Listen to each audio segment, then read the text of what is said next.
नमस्कार साथियों, आज फिर मैं आप लोगों के लिए एक नया बहुत ही इंटरेस्टिंग वीडियो लेकर आया हूं। जो अभी तक छात्रों को ये सूत्र याद करने में बड़ी परेशानी होती थी, आयतन निकालने के शंकु का सूत्र कैसे याद करें, घनाभ का कैसे करें, क्यूब का कैसे करें, अर्धगोले का, गोले का। ये आज मैं आपको बहुत ही आसान तरीके से एक ही सूत्र से आप सारे सूत्र कैसे याद कर सकते हैं आयतन के बारे में, वो मैं आज आपको वीडियो में बताना चाह रहा हूं। तो मुझे उम्मीद है कि आप लोगों को ये बहुत ही अच्छा वीडियो लगेगा और आपके लिए बहुत ही लाभप्रद होगा। तो आज देखते हैं आकृतियों का आयतन एक ही सूत्र से कैसे निकाला जाता है। अगर हमको एक सूत्र याद है तो हम सारे सूत्र आसानी से निकाल सकते हैं। जैसे अब हम बात करते हैं घनाभ की। घनाभ आपको मालूम ही है, जैसे माचिस की डिब्बी। तो इसमें क्या होता है, लेंथ होती है, ब्रेथ होती है और हाइट होती है, यानी लंबाई, चौड़ाई और ऊंचाई तीन होती है। तो इसका हम सूत्र क्या लगाते हैं, लंबाई इंटू चौड़ाई इंटू ऊंचाई। लंबाई को एल बी और चौड़ाई को बी और ऊंचाई को हाइट को एच बोलते हैं। तो इसका फॉर्मूला हो जाता है एल बी एच। इतना समझ में आ गया बिल्कुल आसानी से। केवल हमको घनाभ का याद रखना है, एकदम आसान है, लंबाई, चौड़ाई और ऊंचाई। अब देखिए घन, जिसे पासा भी बोलते हैं, वो एकदम घन शेप में होता है। तो उसका सूत्र हमें ज्ञात करने के लिए देखिए, घन होता है, उसकी सारी भुजाएं बराबर होती है।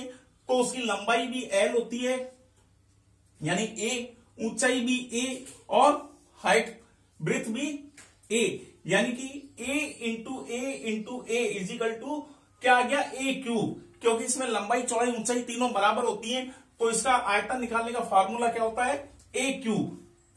अब थोड़ा सा अंतर आएगा कि ये बेलन का फॉर्मूला कैसे ज्ञात किया जाएगा।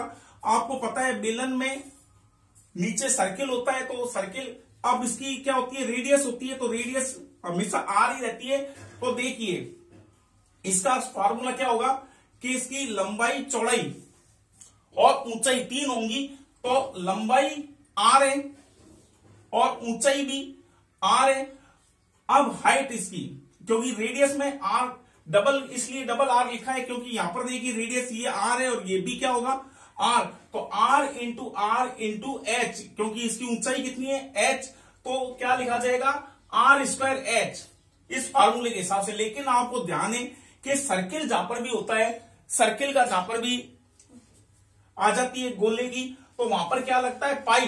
तो इसलिए ये R into H is equal to क्या हो जाएगा, क्योंकि सर्किल का जहां पर भी आ जाए वहां हमको पाई लिखनी है, तो पाई आर स्क्वायर एच हो जाएगा। समझ में आ गई ये बात आसानी से कि हमने यहां पर पाई क्यों लगाया है, क्योंकि सर्किल का जब भी निकालते हैं तो उसमें पाई की वैल्यू रखनी पड़ती है। तो इंटू पाई करते हैं, तो आर यानी रेडियस है इसकी, R into H is equal to pi R square H. अब देखिए शंकु, कौन के फॉर्मूले में भी हमें क्या करना है कि इसकी भी आर होती है रेडियस, तो आर इंटू एच।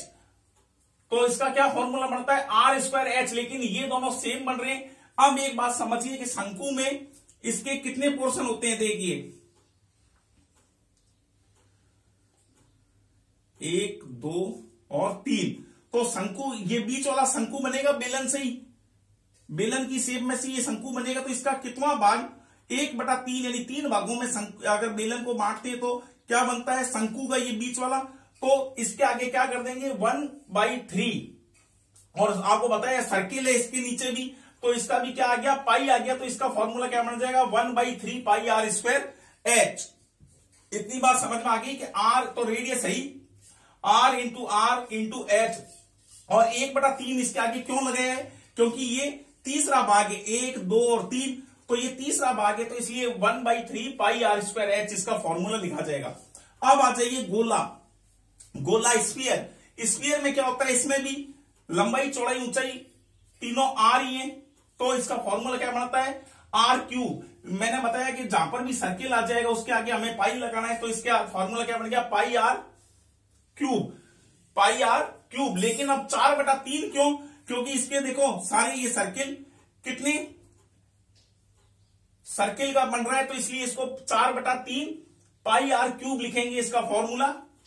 अब आ जाओ हेमिस्फीयर यानी अर्धगोला, इस गोले का भाग। तो इसका फॉर्मूला भी R into R is equal to क्या बन गया, पाई पहले लग गया तो पाई आर क्यूब। लेकिन अब सर्किल का हाफ क्या होता है, हेमी सर्किल, हेमी स्फीयर। तो इसका स्क्वायर का हेमी बन गया आधा, तो आधा बनने के कारण इसको 2 से डिवाइड करते हैं तो ये क्या बन गया 2/3 पाई आर क्यूब। तो अब आप लोगों को एक ही फार्मूले से जो आयतन के सूत्र हमें रटने पड़ते थे, बार बार भूल जाते थे, मुझे नहीं लगता कि अब आपको कोई इसी प्रकार की समस्या आएगी। आप आसानी से सूत्र खुद बना सकेंगे और याद कर सकेंगे और बहुत ही आसानी से ऐसे क्वेश्चनों को सॉल्व कर पाएंगे। अगर आप लोगों को ये वीडियो पसंद आए तो प्लीज लाइक, शेयर और कमेंट करना ना भूलें। धन्यवाद।